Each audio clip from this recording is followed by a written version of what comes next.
Good morning, student. Today we start with the meaning of profession. What do you mean by profession? Profession क्या है? ऐसा person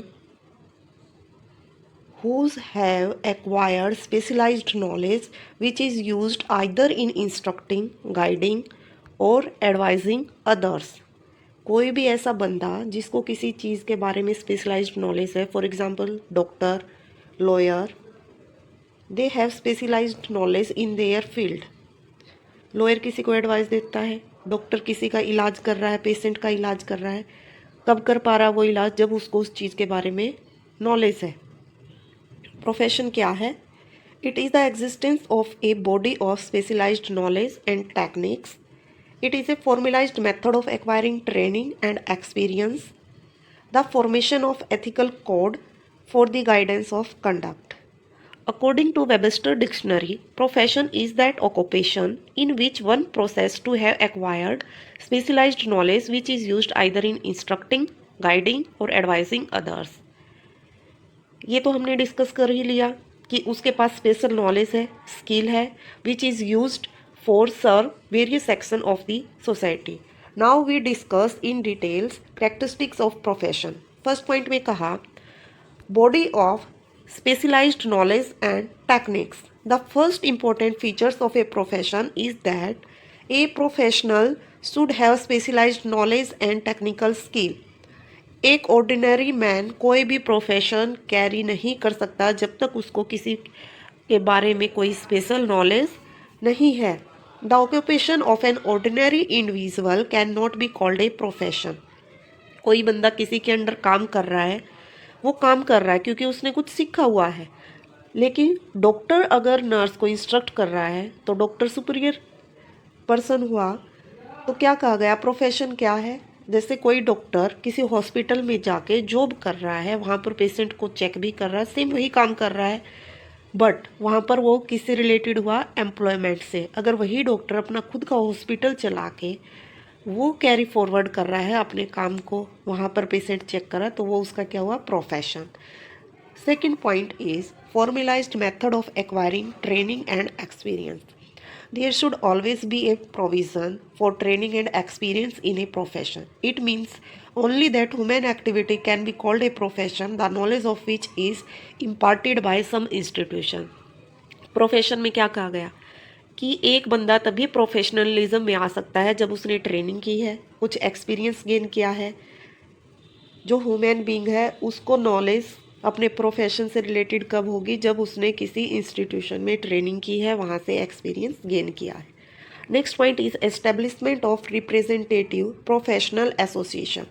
the third characteristics of a profession is that it must have a representative professional association which perform the following important functions such as to regulate the behavior of its member, to create a code of conduct for guiding the activities of the profession, to build up and promote the image of its member as a profession, and to prescribe minimum qualification of a member to regulate entry to profession.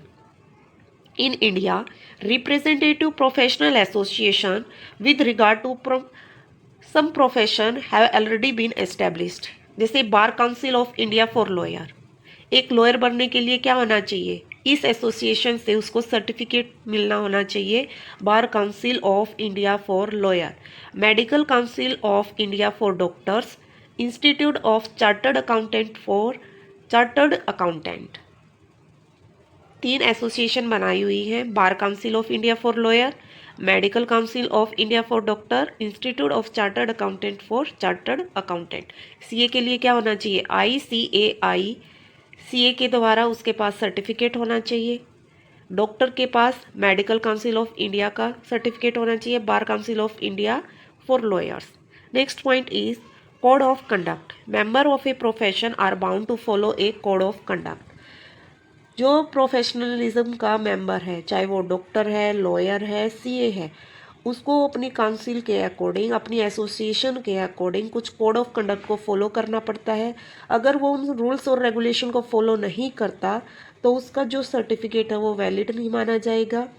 These rules highlight the value of honesty, integrity and morality.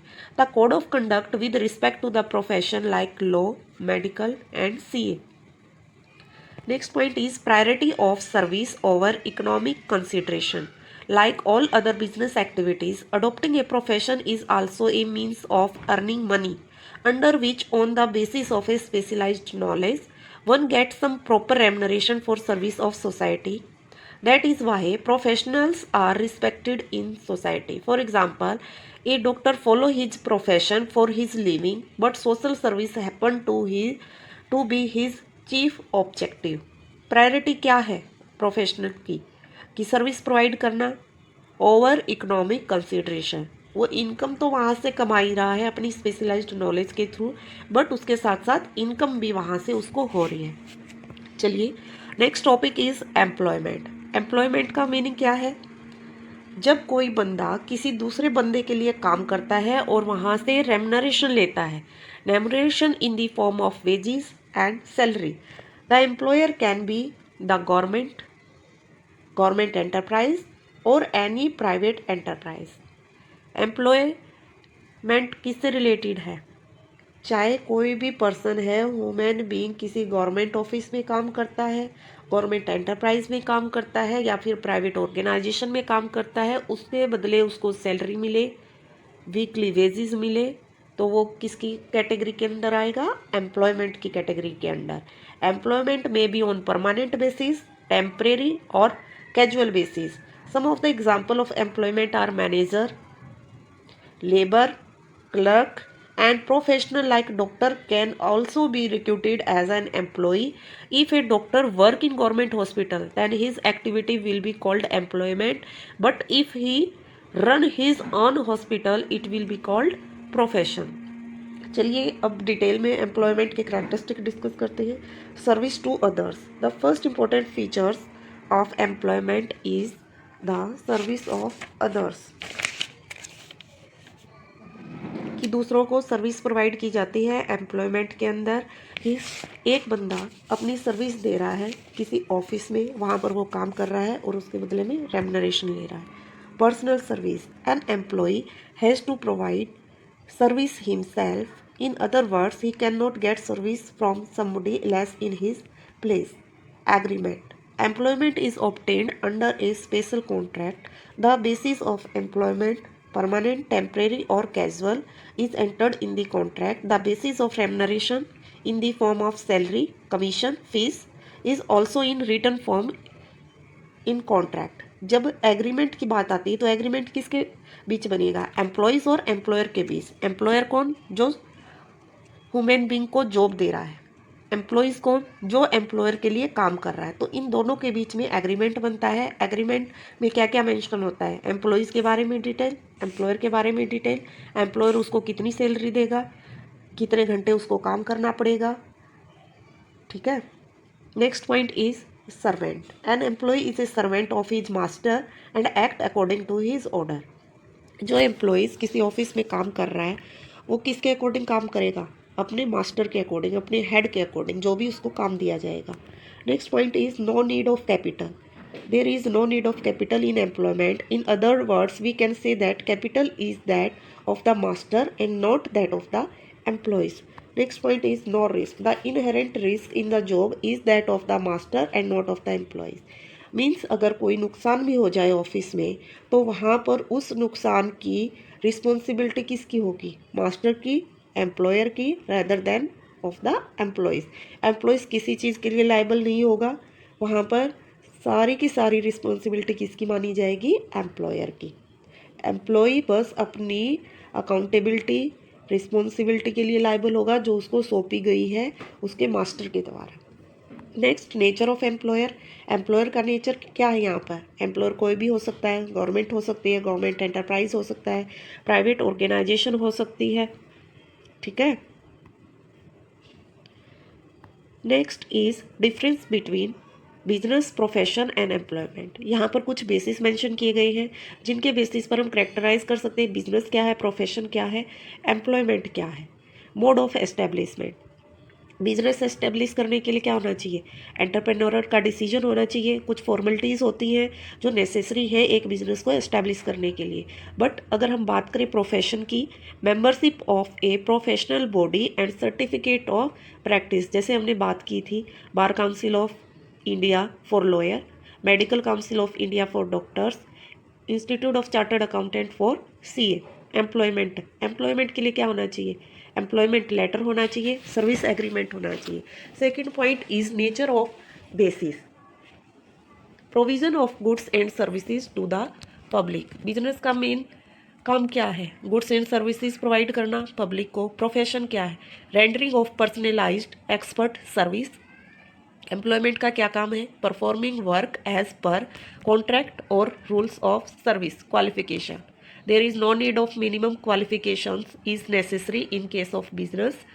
In case of profession, expertise and training in a specific field is must.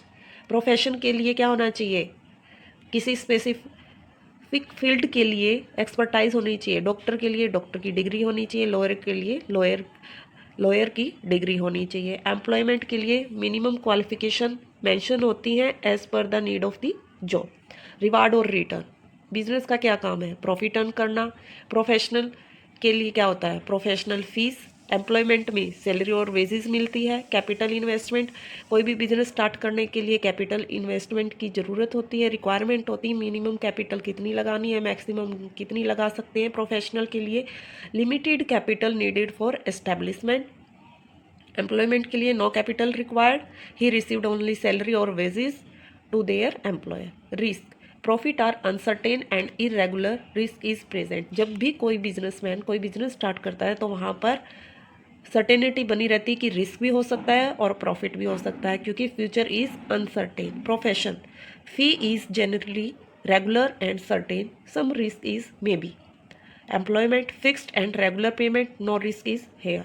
Transfer of interest, transfer possible with some formalities. Profession, not possible.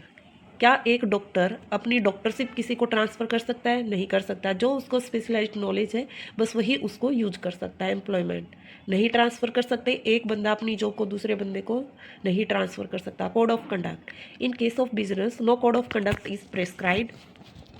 Professional code of conduct is to be followed. Norms of behaviour laid down by the employer are to be followed. In case of employment, some rules and regulation followed by the employees as per mentions in their agreement. And जो उसका employer उसको बोलता है कि आपको कितने time period में आना है, अगर वहाँ पर ऑफिस में कोई ड्रेस कोड है तो उसको ड्रेस पहन के आना पड़ेगा। तो कुछ रूल्स हैं जो उसको फॉलो करने पड़ते हैं।